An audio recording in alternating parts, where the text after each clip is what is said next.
There have been two big operations, one carried out by the TV Today network, Operation Duryodhan, and the other Cash for Votes. Both of them showed our MPs stooping to unbelievably low levels of morality to try and peddle either questions or their vote in turn for notes. Now we're seeing Cobrapost reveal 11 MPs cutting across the political spectrum, once again engaging in these nefarious activities. Joining us now, Cobrapost editor Anirudh Behel, with us also on this broadcast, Ajay Alok.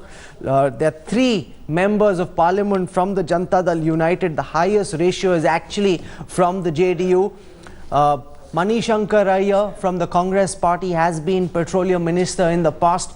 GVL Narasimha Rao is representing the BJP. There are 3 BJP MPs stung in this operation as well. I want to go across first to Shankar Aiyar. Mr. Aiyar, as someone who's been petroleum minister, what do you make of a fake Australian firm?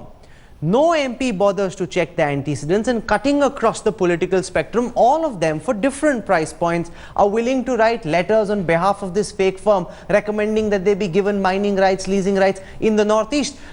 How do you respond as a politician, as a very senior leader, to this operation, sir?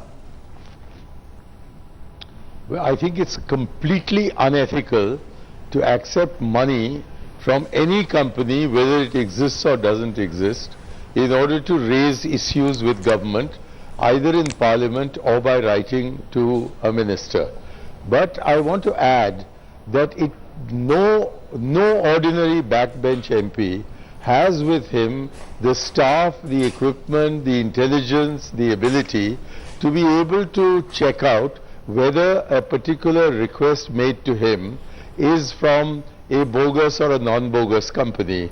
Mr. Aiyar, I don't agree with that in the least. As a member of parliament, the least you should do is verify the antecedents of the company you are lobbying for. How can you just write any letter on behalf of any bogus company without even doing a basic Google search to see whether that company exists? Shouldn't members of parliament be taking their position a little more seriously, Mr. Aiyar?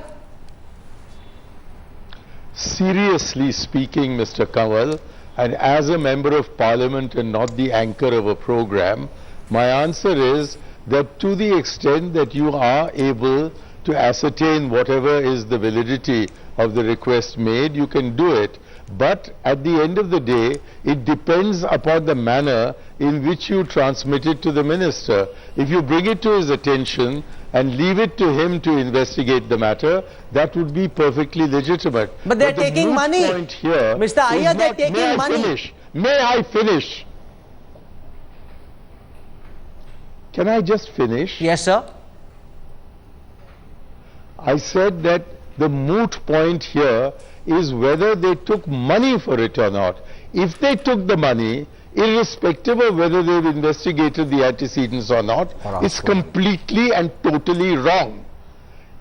But if you expect that without payment of money and just on the presentation of a petition, an MP should not take action on bringing it to the attention of the minister, you don't understand how our democracy works.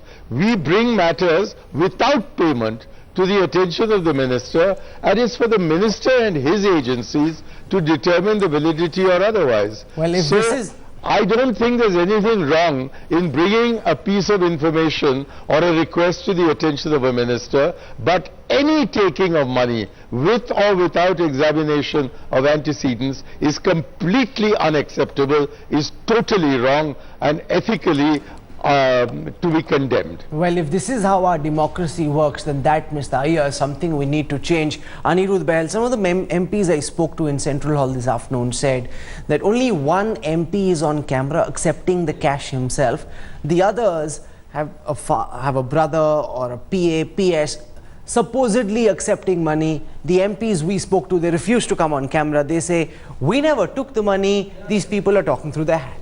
I think that's just a bit of, if you examine the video very closely, it's happening in one shoot, that most of them saying that this particular X person will talk on my behalf, and that person then negotiates, and then the reporter goes back to the MP and confirms that I have given this much, and the MP then sort of confirms that transaction. It is not that the transaction, they are very, and allegedly so, I mean, they are worried that it is a serious situation, and if they are caught with the hand in the till, it would have serious No, consequences. so what you're saying after Operation Duryodhan has changed is that the MPs are more careful. They're not taking cash themselves, but they're still doing pretty much the same That's thing. right. Actually, our intention right from the beginning was never to offer money. In fact, to get their agreement at their sort of consent that they are willing to write those letters for money, and it was only that they were not willing to get in those situations unless cash changed hands. So it was by force, and in one of those situations, if he didn't give the money, it created a security situation for the reporter in a particular incident. Okay. And having said so basically, I mean, for Mr. Aiyar also to say that that the MPs do not have ways and means to investigate a particular area in which they lie letters. I think at least they should make the effort to educate themselves more